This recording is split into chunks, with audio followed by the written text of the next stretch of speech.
Panalangin sa mahal na Birhen ng Candelaria. O maluwalhati at pinagpalang Birheng Maria, Reyna ng Sansinukob at aming ina ng awa, hinirang ng Diyos Ama na maging ina ng kanyang anak na si Hesukristo, lubos po ang aming pagtitiwala sa iyong wagas na pagmamahal, kapayapaan at kaganapan. O yaman ng kabanal-banalang biyaya at kanlungan ng mga makasalanan, kasihan at gabayan mo po kami sa aming kalungkutan. O kaaya-ayang liryo ng kabanalan, dinggin mo po ang aming panalangin. Banggitin ang kahilingan.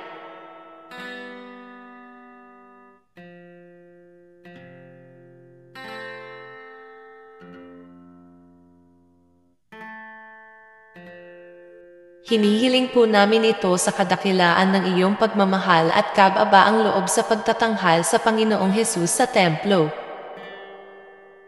Mahal na Birhen ng Candelaria, nagpapasalamat po kami sa Panginoong Hesus sa pagkakaroon namin ng sariling ina na marapat sa aming buong pagmamahal. Maging pintakasi ka ng iyong anak na si Hesus para sa lahat ng biyayang nararapat sa aming buhay. Bukod sa pansariling kahilingan, dinggin mo po ang aming mga panalangin para sa mga miyembro ng aming parokya, mga pari at mga pinuno ng aming simbahan. Bigyan mo po ng liwanag ang aming landas sa mundong ito para sa kapayapaan at pagkakasundo, at patnubayan mo po ang aming buhay para sa walang hanggang kasiyahan ng langit. Amen. Mahal na Birhen ng Candelaria, ipanalangin mo kami.